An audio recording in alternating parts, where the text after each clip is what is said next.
Hi, I'm Dan Verton. You're watching FedScoop TV. I'm talking today with David Bennett. David is the CIO of the Defense Information Systems Agency. David, thanks so much for being here today. Thank you. Pleasure. So this is a FedMentor interview where we talk to experienced federal IT leaders and talk about their career in the government and maybe look at some advice for those who are just starting out their careers. Okay. Tell us about your first job in government and maybe a little bit about what you're working on today at DISA.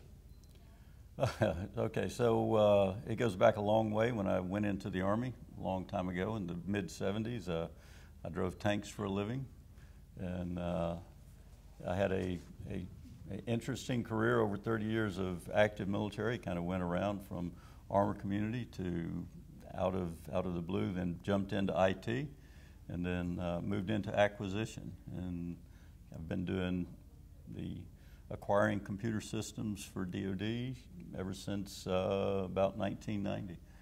So it's kind of been an interesting career. It's interesting to see how the technology's evolved as well as how we do things and what the thoughts are about how we manage the IT. It's an interesting dynamic environment. So what are some of your top projects today at DISA? So we have several projects that are underway. One of the key things that we're doing right now is tied to federal data center consolidation. Within the agency, we have 10 enterprise computing centers that support DoD at large, and they've been identified to be what we're calling core data centers, which are the central computing capability, if you will, that the services are supposed to be bringing their enterprise and joint capabilities into, so that gives them the opportunity to shut down data centers out in the services, the smaller data centers.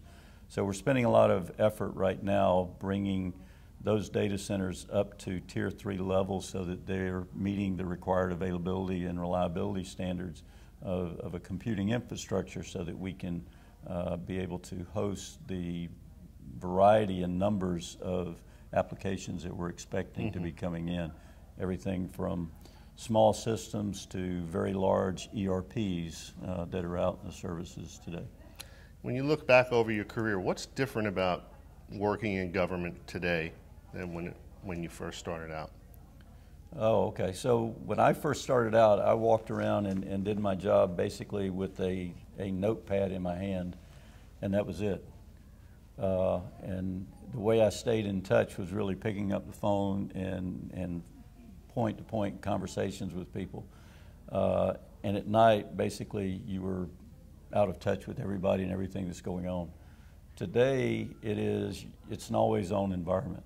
So whether I'm at home or whether I'm on the road or even if it's snowing and the government shut down, we're still working.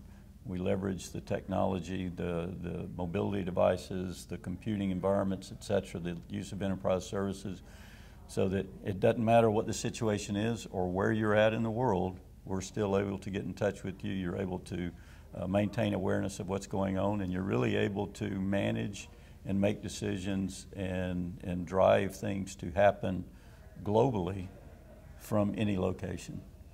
So, like myself, you're old enough to remember days before the internet, when we actually had to talk to each other face-to-face to get something done. Yep. So what have been the keys to your success, do you think, as you've transitioned throughout your career from a pre-internet career to today's environment? A couple of things I tell people that I mentor or come in asking for advice is, as soon as you start feeling comfortable in a job, it's time to move. You need to always be looking for opportunities that are outside your comfort zone, that force you to expand your experiences, expand your skill sets as well as your knowledge. Don't let the fact that you don't know something about a topic be the decision factors whether or not you take on that job.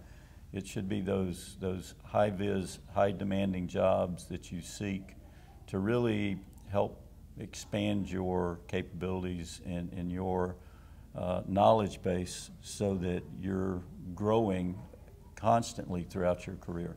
When you reach that point where when you wake up in the morning and you don't have to worry about what you're doing that day or what's going to happen because you pretty much know it's a routine, that's the time you need to be looking for a new job.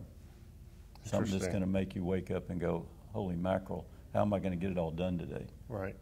Are there resources available for folks who are just starting out in their careers in the federal government to sort of help them plan or navigate where they might want to go? Yeah, there's a variety of resources. For the military, it's an active part of their military training, et cetera, the professional development courses, as well as leadership courses. On the civilian side of the equation, there are equally available different courses that are available for leadership as well as for technical broadening, as well as managerial training, that sort of stuff. And it's really out there. People just need to go look for it. It's not going to come knocking at your door. So you have to manage your own career. You have to look for what those capabilities and offerings are, and then take advantage of them. The departments invest a lot of money in providing management and leadership training. It's just people need to be ready to take advantage of it. So, obviously I read all the time about government being as depicted as being not an innovative place to work. How do we attract the next generation of technology leaders into serving in government? What do you tell them? Well, I think first and foremost, to attract the younger generation coming in is really being able to provide them with a job that's challenging, that they can relate to from their experiences to that point. One of the things we're talking about and looking at and really sort of trying to tackle this very issue is the idea of forcing people to come into a desk environment and sit down behind a desk, which is what we all grew up with, is sort of that office environment, using a telephone and using a desktop computer and all that sort of stuff. The younger generation, they're coming in growing up on mobile devices, and so they can do more with that than we could with lots of technologies in the past. So we have to give them the technology that they're used to, and we've got to give them the ability excuse me, have to give them the ability to expand and have difficult jobs to do, and give them the capabilities and let them figure out how to do it with the technologies that they have available. And don't drive them into old think. Don't force them into how we are used to doing business over the years. Give them the opportunity. Tell them what the job is you need done, and then let them figure out how to do it with the technologies they're familiar with. I still wish I could just get someone to call me instead of text me every now and then. Yeah. But I guess that's the reality we're living with. That's the reality. David Bennett, thank you so much for your time today. I appreciate it. My pleasure. I'm Dan Verton. You've been watching FedScoop TV. Thanks very much.